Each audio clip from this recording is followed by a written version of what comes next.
یہ بڑھائیں۔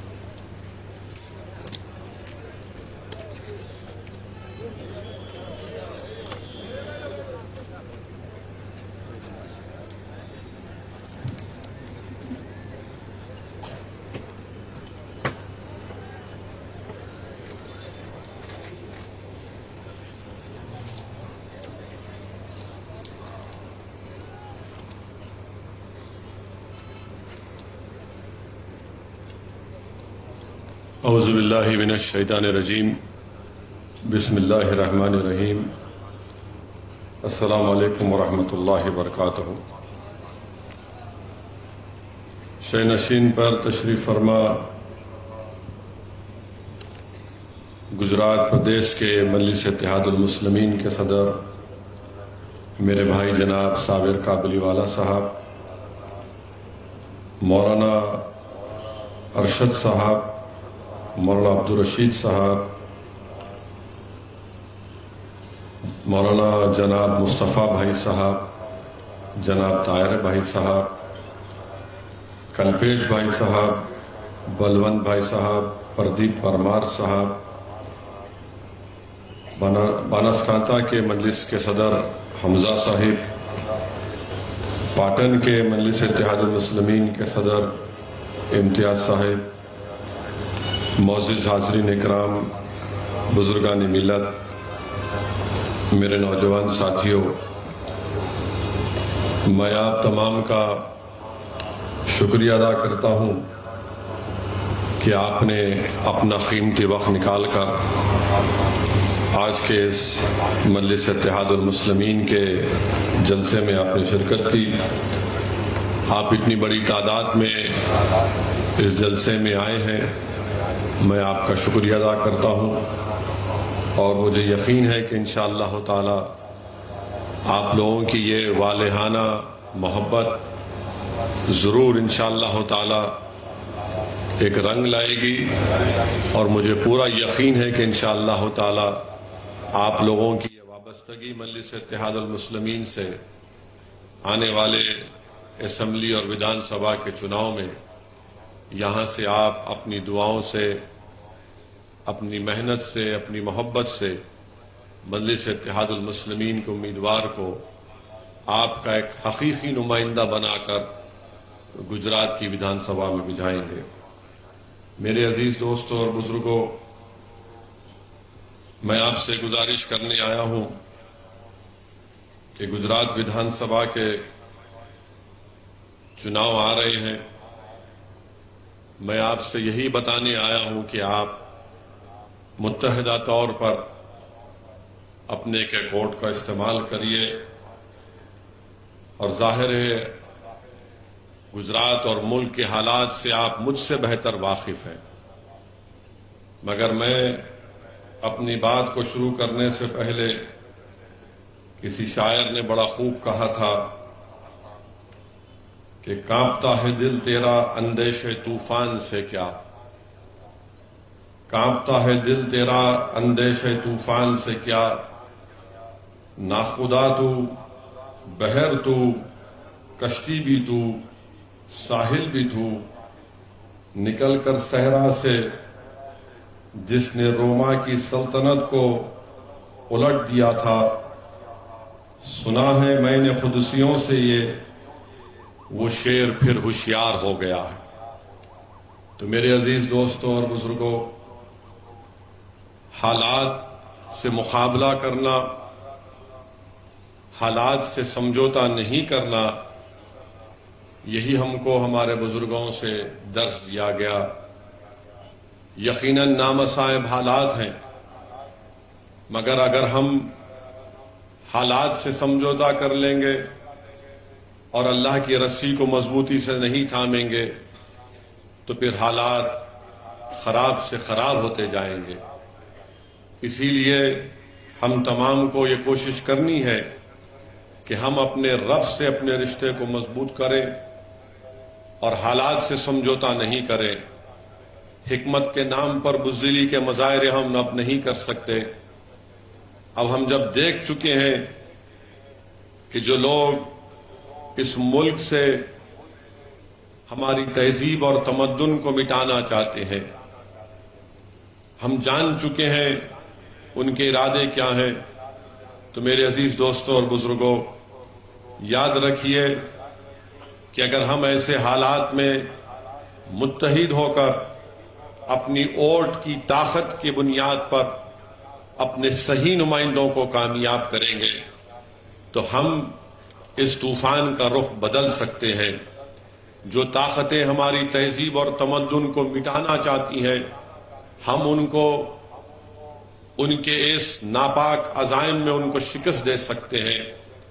نمائندہ ہمارا چاہے کوئی مسلمان ہو، دلت ہو، یا ہمارا ہندو یا OBC بھائی ہو، نمائندہ ہمارا ہو جو ہماری تکلیف کو سمجھ سکے، جو ان خطرات کو ہم سے دور کر سکے، جو ایوان میں جائے تو ہماری آواز بن کر جائے، اور ایسا نہیں کہ جس پر ہم نے بھروسہ کیا، جس کے لیے ہم نے محنت اور قربانی کی، جس کے لیے ہم نے اپنا پیسہ اور پسینہ بہایا، وہ جیتنے کے بعد ہمارے بھروسے کو ٹھیس پہنچائے، بلکہ کامیابی کے بعد وہ ہم کو دھوکہ دے دے۔ تو اسی لیے میری آپ سے گزارش ہے کہ اب کے بار آپ مجلس اتحاد المسلمین کو ایک موقع دیجئے۔ برسوں آپ نے مختلف پارٹی کے مختلف کینڈیڈیٹ اور نیتاؤں کو کامیاب کیا۔ آج اسد الدین اویسی آپ کے سامنے آ کر میں آپ سے التجا کر رہا ہوں، گزارش کر رہا ہوں کہ آپ میری جھولی میں اپنے اتحاد کو ڈال دیجئے۔ میں آپ سے کوئی دولت مانگنے نہیں آیا ہوں، میں کبھی بھی کہ آپ سے کسی دولت کی مانگ کو نہیں کروں گا۔ میں صرف آپ سے ایک تڑپ لے کر آیا ہوں آپ کے درمیان میں کہ یہ وقت میرے عزیز دوستوں، میرے بزرگوں، ہم کو اپنی آواز کو، سیاسی آواز کو مضبوط کرنا ہے۔ اگر آج ہم انتشار کا شکار ہو جائیں گے اور ہماری آواز اٹھانے والا کوئی نہیں ہوگا تو پھر یہ خطرات ہمارے اور قریب ہوتے جائیں گے۔ اس بات کو میں پہلے بھی یہاں پر کھڑے ہو کر آپ کے درمیان میں کہہ چکا ہوں اور پھر کہہ رہا ہوں، کسی پارٹی کو حکومت میں آنے سے روکنا یا اقتدار پہ آنے پہ روکنا یہ ہمارے بس کی بات نہیں ہے۔ یہ ایک تلخ حقیقت میں آپ کے سامنے بیان کر رہا ہوں، اور ہو سکتا کہ بہت سے لوگ میری اس بات سے خفا بھی ہوں گے، ناراض بھی ہوں گے، مگر میں سچائی کو بیان کر رہا ہوں۔ اگر میں جھوٹ بول کر آپ سے واہ حاصل کروں گا اور آپ بعد میں کہیں گے کہ شخص نے ہمارے درمیان میں کھڑے ہو کر ہم کو سبز باغ دکھایا، ہم کو سچائی اور حقیقت سے واقف نہیں کروایا۔ آپ جانتے ہیں کہ 30 سال سے بھاجپا کی سرکار گجرات میں بن رہی ہے۔ اس کا ذمہ دار کون ہے میرے عزیز دوستوں، میرے بزرگوں؟ کیا اس کا ذمہ دار اسد الدین اویسی اور صابر کابلی والا ہے؟ اس کا ذمہ دار اگر ہے تو کانگریس پارٹی ہے۔ آپ نے ان کو اس امید پر ووٹ دیا تھا کہ یہ فرقہ پرست طاقتوں کو روک پائیں گے، مگر میرے عزیز دوستوں اور بزرگوں، 30 سال ایک لمبا عرصہ ہو چکا ہے۔ 30 سال آپ نے جن پر بھروسہ کیا، اعتماد کیا، وہ تو آپ کے بھروسے کو نہ صرف توڑے بلکہ ہماری پیٹھ پر خنجر گھونپا۔ آپ دیکھتے ہیں کہ کانگریس میں اتنی اب طاقت نہیں رہی، گجرات ہو یا پورا دیش ہو، کہ وہ بھاجپا یا فرقہ پرست یا فاشسٹ طاقتوں کو روک سکے۔ 30 سال میں وہ روک نہیں پائے، اور آج جب مجلس اتحاد المسلمین گجرات کے انتخابات میں حصہ لے رہی ہے تو مجھ پر اور میری جماعت کے اراکین پر بوکھلاہٹ کا شکار ہو کر جھوٹے الزامات لگا دیے جاتے ہیں۔ میرے عزیز دوستوں اور بزرگوں، آج صبح میں معلوم ہوا کہ گجرات کی بھاجپا کی سرکار اس بات کا فیصلہ لیا ہے کہ وہ گجرات میں یونیفارم سول کوڈ بنانے کے لیے کمیٹی کو تشکیل دیں گے۔ یکساں سول کوڈ بنائیں گے. میں دیش کے پردھان منتری سے یہاں سے مخاطب ہو کر پوچھنا چاہ رہا ہوں، دیش کے پردھان منتری، آپ کیوں گجرات کی جنتا کو جھوٹ بول رہے ہیں؟ آپ ہی کی سرکار نے سپریم کورٹ میں ایک مقدمہ آیا تھا یکساں civil code, uniform civil code کے بارے میں، تو مودی سرکار نے سپریم کورٹ کو یہ بتایا کہ یکساں سول کوڈ کو بنانا سینٹرل گورنمنٹ کا، مرکزی حکومت کا کام ہے. ریاستی حکومت یکساں سول کوڈ کو نہیں بنا سکتی ہے. یہ سپریم کورٹ میں مودی کی حکومت نے سپریم کورٹ کو بتایا، اور آج یہاں پر گجرات میں بی جے پی کی سرکار، کیونکہ چناؤ ودھان سبھا کے ہونے جا رہے ہیں، یہ اعلان کیا کہ ہم ایک کمیٹی بنائیں گے یکساں civil code, uniform civil code کے نام پر. دوسری بات یہ ہے کہ ہم پوچھنا چاہتے ہیں بی جے پی سے، کیا یہ بات سچ نہیں ہے کہ بابا صاحب امبیڈکر نے یونیفارم سول کوڈ کے بارے میں کہ یونیفارم سول کوڈ والنٹری ہونا چاہیے، رضاکارانہ ہونا چاہیے، مینڈیٹری نہیں ہونا چاہیے. اور بابا صاحب امبیڈکر نے یہ کہا تھا کہ اگر کوئی کسی مذہب کو نہیں مانتا، اس کے ریلیجیس بلیفز نہیں ہے، تو وہ ایسے قانون کو مانے. اور ہمارے دیش میں ویسا قانون ہے. کون سا قانون ہے وہ؟ جوونائل جسٹس ایکٹ ہے، اسپیشل میرج ایکٹ ہے، انڈین سکسیشن ایکٹ ہے. آپ یہ قانون استعمال کر سکتے ہیں جو کسی مذہب کو نہیں مانتے. مگر بھاجپا صرف اپنے ہندوتوا کے ایجنڈے کو لے کر آگے بڑھنا چاہتی ہے، اور چناؤ سے پہلے بھاجپا کی ہمیشہ یہ عادت رہی ہے کہ ان مسئلوں کو اٹھایا جائے تاکہ اپنی ووٹ کی راجنیتی کو یا پھر اپنے ووٹ کو حاصل کیا جائے. 2018 کا لا کمیشن، سپریم کورٹ کے ریٹائرڈ جج چوہان صاحب نے کہا تھا، اپنی رپورٹ میں کہا تھا کہ ملک میں یونیفارم سول کوڈ نیسیسری بھی نہیں ہے، نہ ڈیزائریبل ہے، نہ اس کی ضرورت ہے. یہ کہا تھا اس لا کمیشن کی رپورٹ میں. مگر آج بھاجپا صرف ملک کی جو پلورلزم ہے، ڈائیورسٹی ہے، یہ بھارت کی خوبصورتی ہے. یکسانیت کیسا پیدا ہوگی بتائیے آپ؟ اگر میں مسلمان ہوں، شادی کرتا ہوں تو کانٹریکٹ ہے، ہندو بھائی کرتا ہے تو جنم جنم کا ساتھ ہے، عیسائی کرتا ہے تو کہتا ہے کہ آئی ڈو، اور شادی ہو جاتی ہے. یہ بھارت کا پلورلزم ہے جس کو سمویدھان میں، آئین میں آرٹیکل 25، 26، 29، 14، 19 اور 21 کے تحت بنا، اسی کے تحت بنایا گیا تھا. اور آرٹیکل 29 بھارت کا بھاجپا والوں کیا ہے؟ کلچر کی حفاظت، زبان کی حفاظت، لینگویج کی حفاظت ایک فنڈامنٹل رائٹ ہے. کیا یونیفارم سول کوڈ بنا کر آرٹیکل 29 کے خلاف کوئی قانون بنا سکتا ہے؟ مجھے اختیار ہے اپنی تہذیب کو بچانے کا. کیا آپ میری تہذیب کو مجھ سے چھین لیں گے یونیفارم سول کوڈ کے نام پر؟ میرے عزیز دوستوں اور بزرگوں، اور بی جے پی بات کرتی ہے نہیں ہم تو مہیلاؤں کو حق دلانا چاہتے ہیں.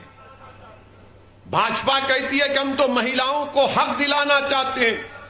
تو میں پوچھنا چاہتا ہوں بھاجپائیوں سے، آر ایس ایس کے لوگوں سے، آج سے 2 دن پہلے ممبئی ہائی کورٹ میں، اورنگ آباد بینچ میں ہائی کورٹ نے کہا کہ اگر 498 میں کرولٹی نہیں ہے، اگر کوئی مہیلا، بیوی کسی کی پتنی اپنے کسی کے گھر کو جاتی ہے اور گھر کا کام کاج نہیں کرتی، اس کو کروایا جا رہا ہے تو کرولٹی نہیں ہے. 2016 میں سپریم کورٹ نے کہا تھا کہ ایک بہن نے کہا کہ میں اپنے سسرال میں نہیں رہوں گی، تو سپریم کورٹ نے کہا کہ تم نہیں رہنا چاہتی ہو اپنے پتی کے سسرال میں، تو ہم پتی کو یہ اختیار دیتے ہیں کہ اس کو طلاق دے دے.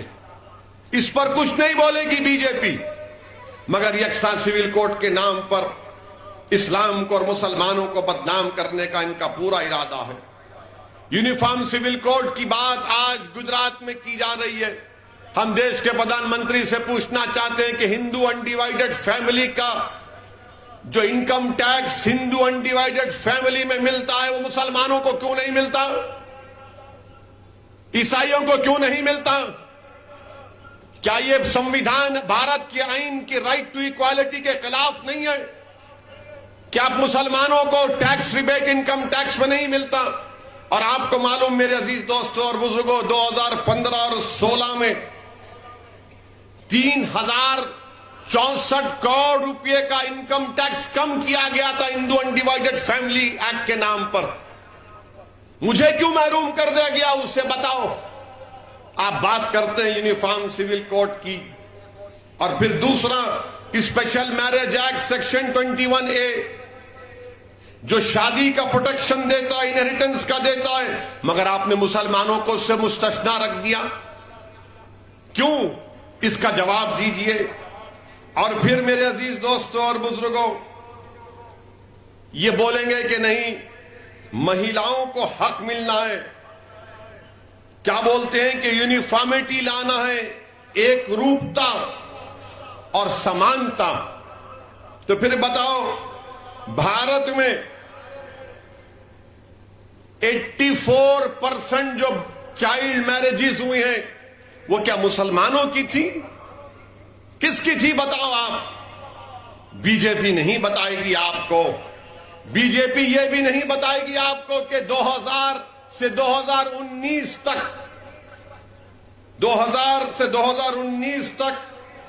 90 لاکھ بچیاں فیمیل انفینٹیسائیڈ میں ماری گئیں۔ 90 لاکھ۔ کتنے مسلمان تھے بتاؤ اس میں بھاجپا والوں؟ تم یونیفارمٹی ایکوالٹی کی بات کرتے ہو، میں تم سے پوچھ رہا ہوں 2000 سے 2019 90 لاکھ بچیاں فیمیل انفینٹیسائیڈ میں ماری گئی ہیں، مسنگ کہتے ہیں ان کو، مسنگ ہے۔ کتنے مسلمانوں کی تھی بتاؤ دیش کے پردھان منتری آپ؟ بتاؤ امت شاہ کتنے مسلمان بچیاں تھیں اس میں بتاؤ؟ مجھ پر تو الزام لگتا ہے نا کہ میں بھڑکاؤ بھاشن دیتا ہوں، میں اعداد و شمار فیکٹس بتا رہا ہوں۔ بھاجپا والوں کل تک جواب دے دو۔ میں کل بھی احمد آباد میں ہوں اور زندگی باقی رہی تو آتا رہوں گا گجرات کو۔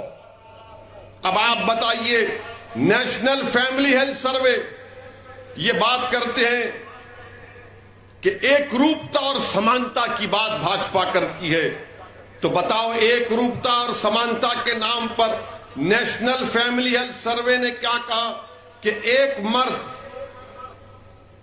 شادی شدہ رہتے ہوئے اپنی شادی سے باہر کتنی خواتین سے جمع کیا، جس کو انگریزی میں کہتے ہیں انٹر کورس، تو معلوم ہوا کہ 2.2 مین نمبر ہے ہمارے ہندو بھائیوں کا، سکھ اور کرسچین کا 1.9 ہے، بدھسٹ اور مسلمانوں کا 1.7 آن این ایوریج، سب سے کم جین بھائیوں کا۔ اچھا کس نے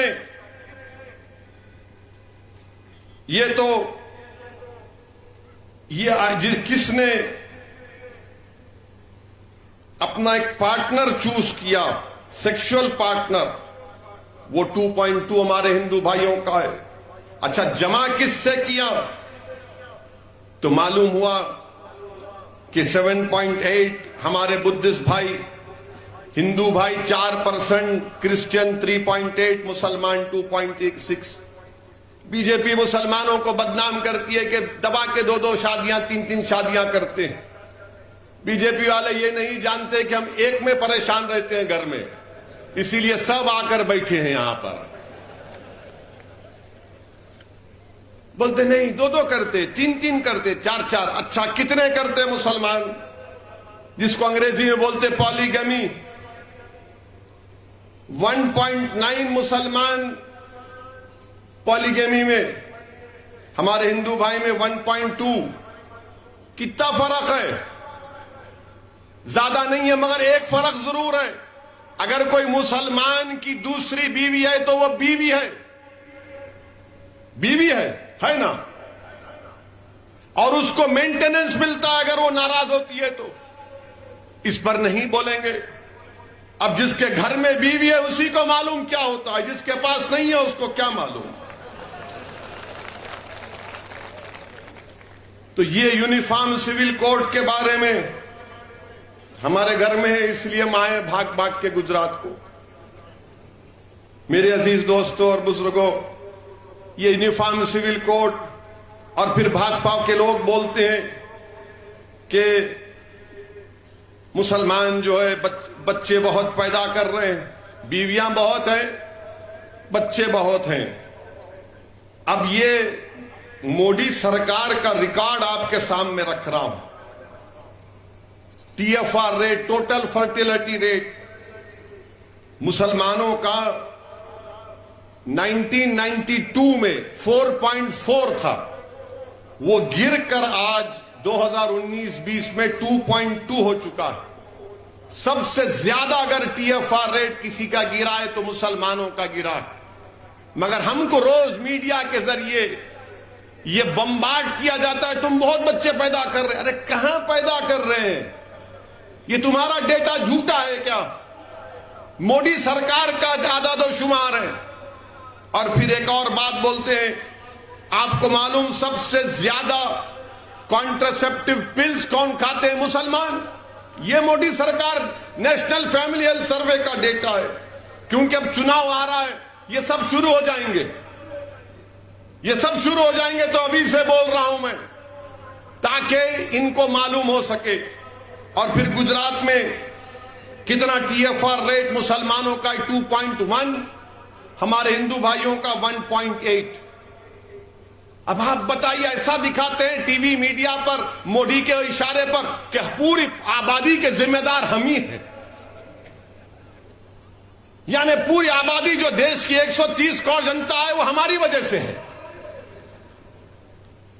مانے ٹی ایف آر پھر کیا ہے بتاؤ؟ یہ گجرات کا بتا رہا ہوں۔ اور پھر آپ کو معلوم کہ 1000 مرد پر گجرات میں کتنی بچیاں ہیں؟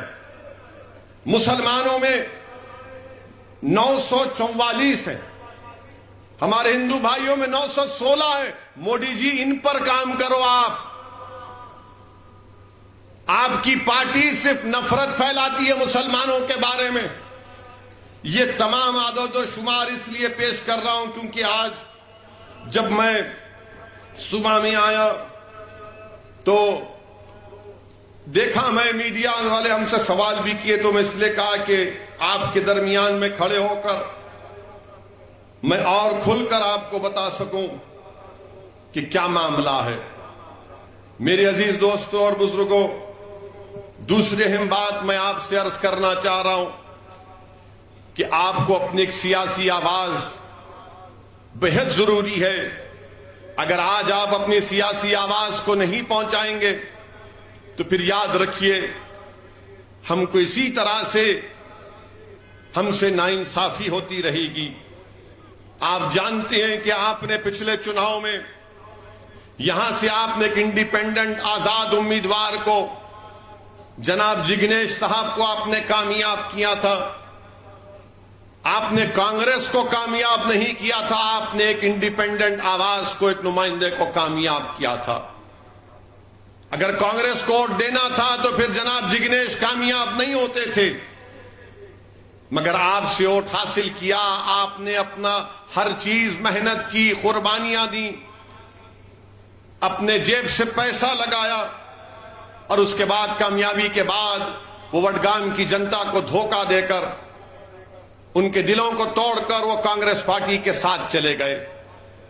میری آپ سے گزارش ہے کہ آپ اس بار مجلس کے امیدوار کو کامیاب کریے، اور مجلس کا امیدوار کون ہوگا جناب صابر بھائی صاحب اس کا طے کریں گے، مگر مجھے یقین ہے کہ یہاں کے ذمہ داروں سے مشورہ بھی کریں گے۔ آج شام میں علماء سے ہماری میٹنگ ہوئی تھی، معزز علماء کرام سے، ان کے سامنے بھی میں نے یہ گزارش کی کہ آپ بتائیے، آپ اپنی رائے دیجئے، اور مجھے یقین ہے کہ جناب صابر بھائی آپ تمام لوگوں سے مشورہ کریں گے. آپ نے جس کو کامیاب کیا انہوں نے اس ودھان سبھا کے لیے, اس اسمبلی حلقے کے لیے کیا ڈیولپمنٹ کا کام کیا. یہاں پر ہیلتھ سینٹر برابر نہیں ہے, گورنمنٹ کے اسپتال برابر نہیں ہے, ڈرینیج لائن کا ناقص انتظام ہے, کچروں کے ڈھیر لگے ہوئے ہیں. میری آپ سے گزارش ہے کہ آپ مجلس کو ایک موقع دیجئے. میں نے علماء کرام کے سامنے کھڑے ہو کر اس بات کو کہا اور آج بھی کہہ رہا ہوں کہ اگر اللہ نے چاہا کہ یہاں سے مجلس کا نمائندہ کامیاب ہوگا تو انشاءاللہ تعالی میری کوشش ہوگی کہ میں وقتاً فوقتاً آپ کے درمیان میں اس نمائندے کو لے کر آؤں, آپ سے بات کروں اور پوچھوں اس سے کہ بھائی کیسا کام ہو رہا ہے. یہاں سے ہمارا امیدوار کامیاب ہوگا تو میں وڈگام کی ترقی کی ذمہ داری اسد الدین اویسی لیتا ہے. آپ میرا یقین کریے اور آپ متحد ہو کر آپ مجلس کے نمائندے کو کامیاب کریے. میرے عزیز دوستوں اور بزرگوں, لوگ اکثر یہ پوچھتے ہیں ہم سے کہ بھائی گجرات میں 3 مسلم اقلیت کے الپسنکھیک سماج کے لوگ کامیاب ہوئے. میں ان سے کہنا چاہ رہا ہوں کہ 3 پر کیوں رک جاتے ہیں آپ؟ جتنی الپسنکھیک سماج کی گجرات میں آبادی اتنی ہمارے پٹیل بھائیوں کی آبادی ہے. ان کے 40 سے زائد ان کے ودھائک کامیاب ہو سکتے ہیں, تو ہم کیا صرف 3 کے لالی پاپ کو کب تک چوستے رہیں گے؟ میرے عزیز دوستوں اور بزرگوں, جب تک آپ کی کوئی سیاسی آواز نہیں ہوگی آپ کی تکلیف کو بھی نہیں دیکھا جا سکتا. مثال کے طور پر اگر یونیفارم سول کوڈ کو لانے کی بات گجرات میں بھاجپا کر رہی ہے تو ان سے ہم پوچھنا چاہتے ہیں پھر گجرات سے ڈسٹربڈ ایریاز ایکٹ کیوں نہیں نکالتے آپ؟ یکسانیت اگر پیدا کرنا ہے تو نکالو. اگر کوئی مسلمان گھر خریدنا چاہتا ہے تو کلکٹر ڈی ایم سے پرمیشن نہیں ملتا. یکسانیت اس میں نہیں ہے, یکسانیت یونیفارمٹی اس میں نہیں ہے کہ مسلم علاقوں میں کوئی ڈیولپمنٹ نہیں ہوتا ہے, کچرے کے انبار لگا دیے جاتے ہیں. ارے یکسانیت اس میں پیدا کرو نا. یونیفارمٹی اگر پیدا کرنا ہے, یکسانیت پیدا کرنا ہے تو انصاف میں یکسانیت پیدا کرو. تم انصاف میں بھی یکسانیت نہیں پیدا کر سکتے. جن بچوں کو کھیڑا میں لا کر مارا گیا کیا ان مسلمانوں کی عزت نہیں تھی؟ اگر انہوں نے جرم کیا تو پھر پولیس کس لیے ہے, کورٹ کس لیے ہے, جیل کس لیے ہے, آئی پی سی کس لیے ہے, سی آر پی سی کس لیے ہے؟ مگر اگر ان بچوں نے گناہ کیا تو آپ نے مسلم علاقے میں ان بچوں کو لا کر سرے بازار مجمع کو بٹھا کر ان کا ایک تماشا بنایا گیا, ان کی بے عزتی کی گئی, ان کو لٹھوں سے مارا گیا. واہ مودی جی, یہی تو آپ کا سب کا ساتھ, سب کا وکاس اور سب کا پٹائی کا معاملہ. بتائیے آپ کے ساری دنیا کے سامنے ان بچوں کو کیا گزر رہی ہوگی کہ پورا مجمع بیٹھا ہوا ہے اور ہم کو مارا جا رہا ہے. آپ دل پہ ہاتھ رکھ کر تھوڑی دیر کے لیے تصور کی دنیا میں جائیے. اگر وہ آدمی, وہ بیٹا آپ کا بچہ, آپ کا بیٹا ہوتا, آپ کا بھائی ہوتا, آپ کا باپ ہوتا تو کیا گزر رہی ہوگی ان لوگوں پر کہ سب کے سامنے ہم کو رسوا کیا گیا, ذلیل کیا گیا ہم کو. یہ انصاف ہے کیا؟ مگر نہیں, یونیفارمٹی کی بات کریں گے. میرے عزیز دوستوں اور بزرگوں, میری آپ سے ادباً گزارش ہے کہ اس کے خلاف آواز اٹھانا ضروری ہے. اگر گجرات کی ودھان سبھا میں مجلس کے نمائندے جائیں گے تو اس ناانصافیوں کے خلاف آواز اٹھائیں گے, اور جب چناؤ آ جاتا ہے تو ہم سب کو فکر ہوتی ہے کہ بھائی یہ کیا ہوگا, کیسے کریں گے. میری آپ سے صرف ایک ہی گزارش ہے کہ آپ اتحاد پیدا کریے, اپنی جماعت کا ساتھ دیجئے. برسوں آپ نے مختلف سیاسی پارٹیوں کو آپ نے کامیاب کیا, ایک مرتبہ مجلس کا ساتھ دیجئے. لوگ کہتے ہیں کہ اگر تمہارے لوگ جیت کر جائیں گے تو کیا کریں گے؟ میرے عزیز دوستوں اور بزرگوں, ہمارا کام, ہماری پہچان ہے سرزمین حیدرآباد پر ہمارے 7 اراکین اسمبلی ہیں. ہمارے وہاں کے چیف منسٹر نے ہم کو دعوت دی کہ آؤ ستا کا حصہ بن جاؤ, منسٹر کا ایک پوسٹ دے دیتے ہیں, حیدرآباد کا ڈپٹی میئر لے لو. میں نے کہا مکھیہ منتری صاحب جب تک اللہ اسد الدین اویسی کو مجلس کا خادم بنا کر رکھے گا انشاءاللہ تعالی ہم اس ستا کی بھول بھلیوں میں نہیں آئیں گے. ہم کو ستا سے مطلب نہیں ہے, منتری بننے سے مطلب نہیں ہے.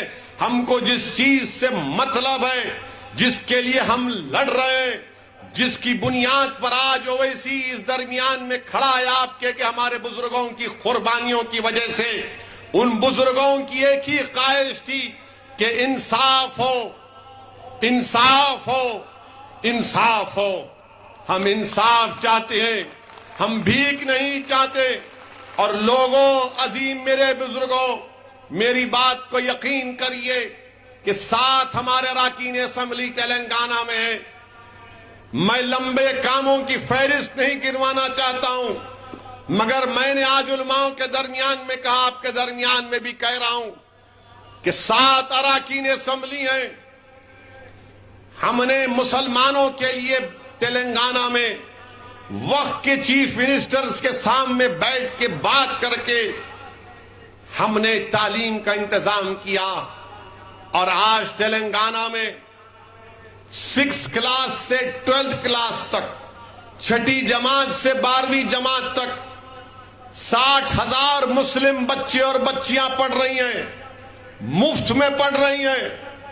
ان کا بچوں کا سکول اور ہاسٹل الگ, بچوں کا سکول اور ہاسٹل الگ, بہترین معیاری تعلیم اس میں دی جا رہی ہے. بتائیے کام اگر سرزمین تلنگانہ پر ہو سکتا ہے تو کیا گجرات میں نہیں ہو سکتا؟ کیا ہماری لڑائی صرف جان بچانے کی ہوگی؟ کیا ہماری لڑائی صرف پولیس کی لاٹھیوں سے اپنے آپ کو بچانے کی ہوگی؟ کیا ہماری لڑائی اپنے علاقے کی ڈیولپمنٹ کی کیوں نہیں ہو سکتی؟ کیا ہماری لڑائی ہمارے بچوں کے روشن مستقبل کے لیے کیوں نہیں ہو سکتی؟ کہ تحفظ ہمارا مقدر نہیں بن سکتا؟ یا پھر غیر محفوظ رہنا اور ڈر ڈر کر اپنی زندگی گزارنا یہ ہمارا مقدر بن جائے گا؟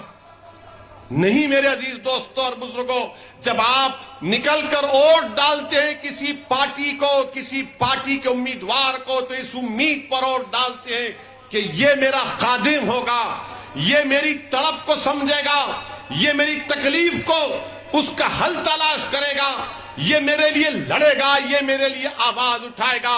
ارے 3 تو جیت کر گئے مگر ان کی زبانیں نہیں کھلتی ظلم کے ایوانوں میں. 3 تو جیت کر جاتے ہیں مگر مظلوموں پر ظلم ہوتا تو آواز نہیں کھلتی. اب چناؤ آ گیا تو پھر کبھی کسی سے بولنے لگاتے ہیں کہ ارے دیکھ لو ان کو دیکھ لو. ارے 3 کی ضرورت نہیں ہے بلکہ بس سے زیادہ کی ضرورت ہے. کیوں نہیں؟ کیا صرف مسلمان, کیا دلت نہیں مجلس کا ایم ایل اے نہیں بن سکتا؟ بنے گا انشاءاللہ تعالی. گجرات میں میرا دلت بھائی ایم ایل اے ہمارا. کیا صرف مسلمان بنے گا, ہندو بھائی نہیں بنے گا؟ بنے گا انشاءاللہ تعالی. ہندو بھائی بھی مجلس کا ایم ایل اے بنے گا انشاءاللہ تعالی. یہ ایک چیز کے لیے ہم کو کام کرنا ہے.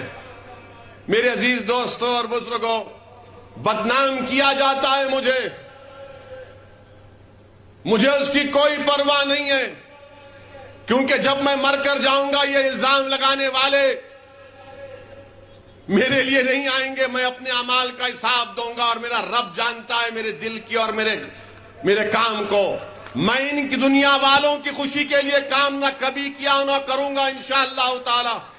میرا مقصد مجھے معلوم, مجھے جانتا ہوں کہ بھارت کی جمہوریت میں, بھارت کی لوک شاہی میں جس سمویدھان کو بابا صاحب امبیڈکر نے بنایا, اور امبیڈکر نے مظلوموں کو ایک پیغام دیا کہ چاہے وہ مسلمان ہو, دلت ہو, آدیواسی ہو, غریب ہو, کمزور ہو, دیکھو سمویدھان تو میں نے تم کو دے دیا, مگر اگر برابری حاصل کرنا ہے, بھائی چارگی حاصل کرنا ہے, عزت کو حاصل کرنا ہے تو تم کو سیاسی طاقت کو حاصل کرنا پڑے گا.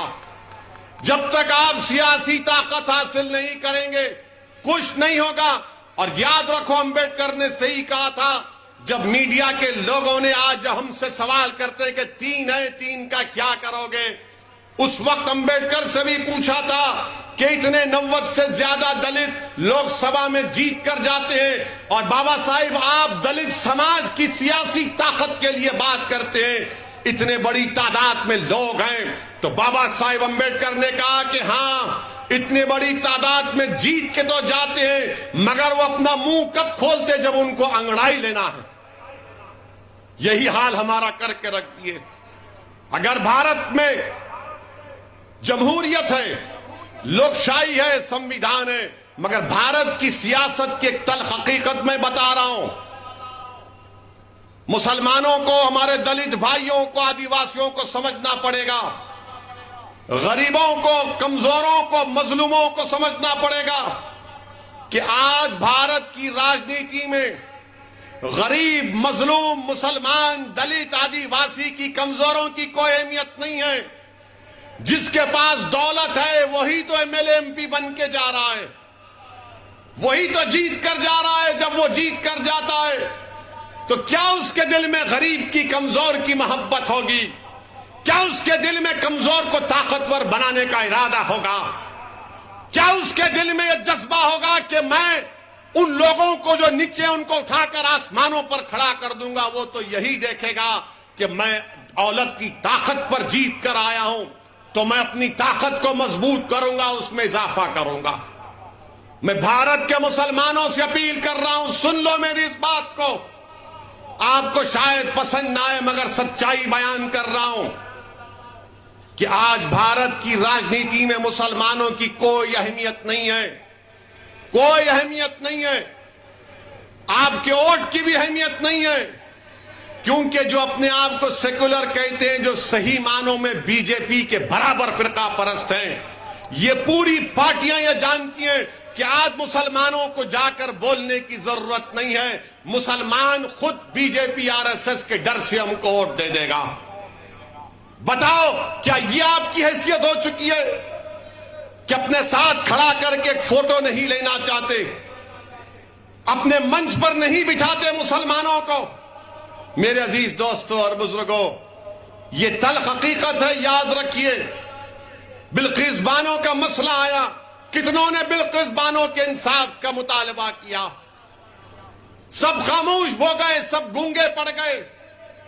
یہی آپ پارٹی کے ایک لیڈر سے کسی ایک میڈیا کے شخص نے پوچھا کہ بلقیس بانو, تو اس نے کہا بلقیس بانو نہیں, ہم سکول اور کلاس روم کی بات کریں گے. بتاؤ کیا بلقیس بانو مسلمانوں کا مسئلہ ہے؟ بلقیس بانو بھارت کا مسئلہ ہے, بھارت کی مہیلاؤں کا انصاف کا مسئلہ ہے. مگر بلقیس بانو کے انصاف کی بات نہیں کی جاتی, اس لیے نہیں کی جاتی کہ مسلمان ہیں. اور جب میں بولتا ہوں تو مجھے بدنام کیا جاتا ہے, اور جو لوگ گونگے بن جاتے ہیں, جو لوگ خاموش ہو جاتے ہیں, اور الیکشن جب آتا ہے تو آپ ان کو ووٹ دیتے ہیں اور مجھے سزا دیتے ہیں. یہ کون سا انصاف ہے آپ بتائیے؟ کہ جو ہر مسئلے میں آپ کے لیے بولنے والی جماعت ہے. ٹرپل طلاق کا مسئلہ آیا, ایوان پارلیمنٹ کو ہم نے ہلا کر رکھ دیا اپنے دلائل سے. یو اے پی اے کا قانون کا مسئلہ ہم نے مخالفت کی. ہر مسئلے میں ہم نے سچائی کو بیان کیا, مگر جب چناؤ آتا ہے تو جو لوگ دغا باز ہیں, جو لوگ دھوکہ دیتے آتے ہیں, آپ ان کو انعام دے دیتے ہیں.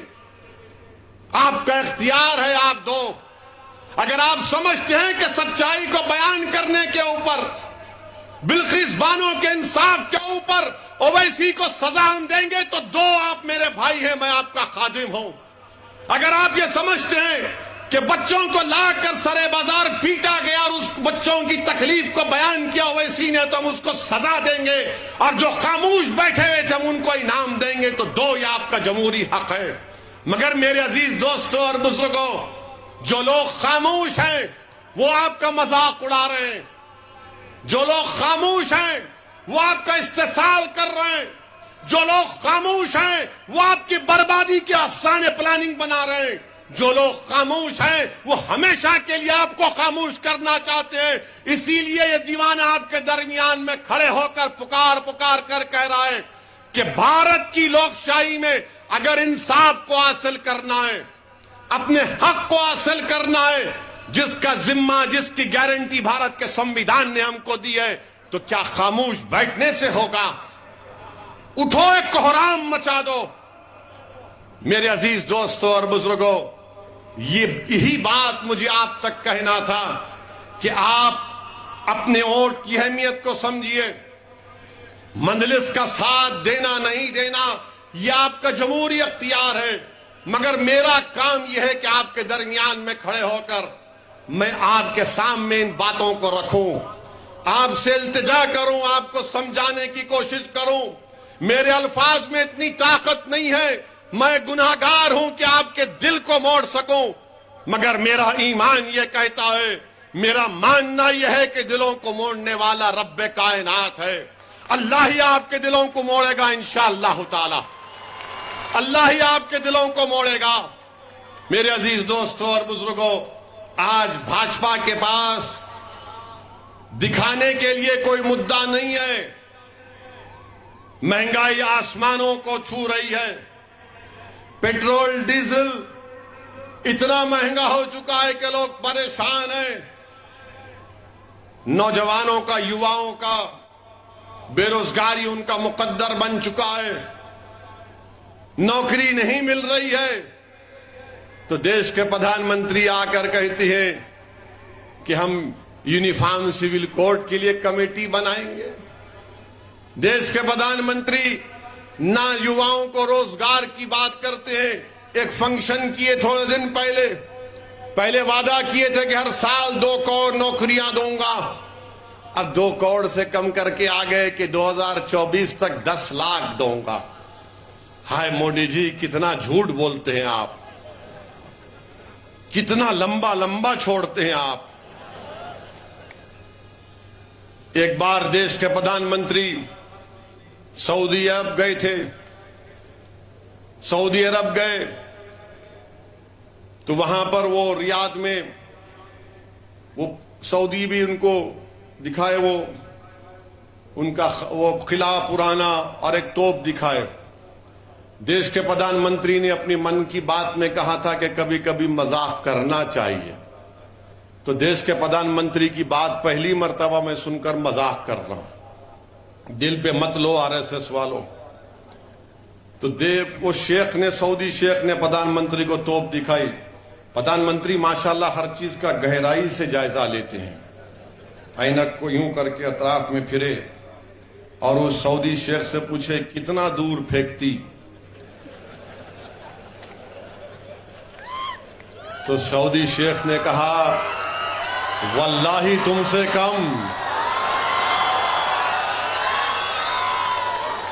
یہ مذاق ہے، سچائی نہیں ہے. اب آپ صحیح کہہ رہے ہیں تو سچائی ہے. اب آپ کہہ رہے ہیں تو میں کیا بول سکتا ہوں، کیونکہ 2 کروڑ نوکریاں غائب. پیٹرول ڈیزل کیوں بڑھا؟ یوکرین سے بڑھ گیا. ارے اجے ہر چیز کا ذمہ دار کسی اور پہ ڈال دو، ہر چیز کا ذمہ دار. چین جو ہے، راجناتھ سنگھ جا کر کہتے ہیں کہ ہم جو زمین ہمارے پاس نہیں ہے کشمیر کے ہم حاصل کر لیں گے. بہت اچھا ہے، کریے آپ، کون روک رہا آپ کو؟ 8 سال ہو گئے. مگر جو زمین چین قبضہ کر کے بیٹھ گیا 1000 کلومیٹر، ڈیپسانگ ڈیمچاک ہمارے ہاں پاس نہیں ہے. جو ہمارے لوگ جانور کو لے کر سردیوں میں پہاڑوں کے اوپر جا کر اپنے جانور کو گھاس کھلاتے تھے، وہ پکار کر کہہ رہے ہیں کہ 10 گاؤں ہم نے کھو دیے، 10 کلومیٹر چین اندر گھس گیا. مگر بھاجپا کے چاہنے والے بولتے نہیں، ویسی جھوٹ بول رہا، مودی 56 انچ کا ہے. ہوں گا بھائی، 56 انچ کا ہوں گا، 60 انچ کا ہوں گا، مگر چین جو زمین پر قبضہ کر کے بیٹھا ہے وہ کب ملے گی ہم کو؟ میرے عزیز دوستوں اور بزرگوں، غربت، پاورٹی گجرات میں بہت زیادہ بڑھ گئی، مگر اس کا بھی کوئی ذکر نہیں ہوتا. اب چناؤ آ رہے ہیں تو شروع ہو جائے گا پرانا باجا، شروع ہو جائے گا نفرت پیدا کرو، ڈراؤ ملاؤں سے، داڑھی والوں سے ڈراؤ، حجاب کی بچیوں حجاب پہننے والیوں اس کے بچیوں سے ڈراؤ، ہر چیز سے ڈراؤ۔ میرے عزیز دوستوں اور بزرگوں، یہ وطن عزیز ہمارا تھا، ہے اور رہے گا انشاءاللہ تعالی۔ آج ہم اس وطن عزیز کے آزادی امرت اتسو کے 75 سال منا رہے ہیں، اور تاریخ گواہ ہے اور صبح قیامت تک یہی تاریخ رہے گی کہ انگریزوں سے جنگ کی لڑائی، آزادی کی لڑائی 1920 میں نہیں شروع ہوئی تھی، بلکہ ٹیپو سلطان کی شہادت سے جنگ کا آغاز ہوا۔ جنگ پلاسی میں سراج الدولہ کی قربانی سے آغاز ہوا، اور پھر سن 57 میں ہمارے علماء کرام نے انگریزوں کے خلاف جہاد کا فتویٰ دیا تھا، اور نہ صرف فتویٰ دیا بلکہ انگریزوں کے خلاف فتویٰ دے کر ان علماء کرام نے اپنی جانوں کو قربان کر دیا۔ اگر آج بھارت کو انگریزوں سے آزادی ملی تو اس میں مولانا محمود الحسن، ان کی قربانی کو کوئی نہیں بھول سکتا کہ مالٹا کی جیل میں سردیوں کے موسم میں 4 مہینے اس جیل کے ایک میدان میں ان کو قید کر کے رکھ دیا گیا تھا۔ ملک سے کتنی دور ہے مالٹا؟ آج بھی پلین سے جائیں گے تو کم سے کم 12 سے 13 گھنٹے لگ جائیں گے۔ ہمارے بزرگوں نے مالٹا کی جیلوں میں مصائب کو برداشت کیا، کالا پانی کی سزائیں برداشت کی۔ بتاؤ کس لیے؟ اس دن کے لیے کہ ہمارے روڈ پہ لا کے ہمارے بچوں کو مارا جائے گا۔ میری شکایت آپ سے ہے، اگر ان علماؤں کی قربانیوں کو آپ بھلا چکے ہیں تو پھر کوئی بات نہیں، مگر ہم اپنے بزرگوں کی قربانی کو نہیں بھلا سکتے۔ اگر آج ہم آزادی سے سانس لے رہے ہیں، یہ ہمارے علماؤں کی محنت، ان کی قربانی، ان کا صدقہ ہے۔ انہوں نے سب کچھ قربان کر دیا اپنا، اور ہم یہ اپنی آنکھوں کے سامنے دیکھ رہے ہیں کہ جس نے مالٹا کی جیل میں سردی کے موسم میں جیل کے میدان میں 4 مہینے گزارا، آج انہی کے جانشین دیکھ رہے ہیں کہ ان کی بیٹی کی عصمت ریزی کرنے والوں کو سرکار چھوڑتی ہے سنسکاری ہونے کے نام پر۔ بتاؤ، یا یہی ہم اسی لیے آزادی کا امرت اتسو منا رہے ہیں؟ یہی ہم خراج عقیدت پیش کر رہے ہیں ان آزادی کے عظیم مجاہدین کو جنہوں نے انگریزوں کے خلاف اپنا سب کچھ قربان کر دیا؟ اسی لیے قربان کیا تھا جنہوں نے پاکستان کے 2 نیشن تھیوری کو ریجیکٹ کیا، مسترد کیا، بھارت کے کمپوزٹ کلچر کی بات کی تھی۔ یہ بھارت کا کمپوزٹ کلچر ہے کہ روڈ پہ لا کر بچوں کو مارا جائے، شک کی بنیاد پر گھروں کو توڑ دیا جائے، یہ کمپوزٹ کلچر ہے۔ رد پاکستان کی کتاب لکھنے والے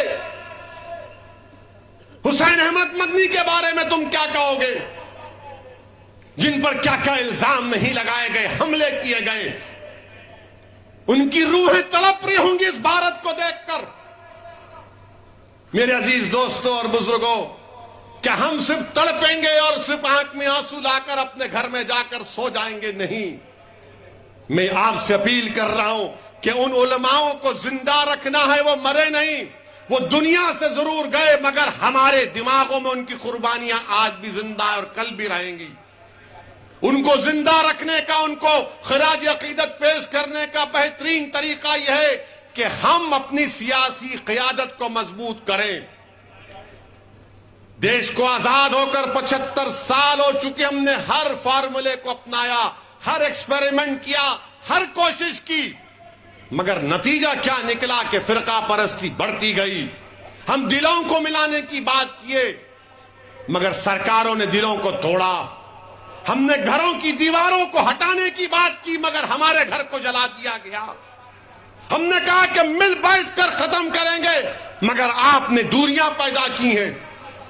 میرے عزیز دوستوں اور بزرگوں، میری آپ سے التجا ہے کہ مجلس کو ایک موقع دیجئے ہم کسی مذہب کے خلاف تھے، نہ کبھی رہیں گے انشاءاللہ تعالی۔ اسد الدین اویسی کی فطرت میں نہیں ہے کسی مذہب کے خلاف جانے کی۔ میں تو چاہتا ہوں، میری خواب، میری جستجو، میرا پیغام یہی ہے کہ بھارت میں کمزوروں کو انصاف ملے، بھارت میں مظلوموں کو انصاف ملے، کمزوروں کو طاقتور بنایا جائے۔ اور اسی وقت ہوگا جب بھارت کے کمزور الپسنکھیک سماج، دلت، آدیواسی اور ہمارے جو ہندو بھائی جو آج بھی گاندھی اور نہرو کی قربانیوں کو نہیں بھولے ہیں، ان کو آگے بڑھنا پڑے گا۔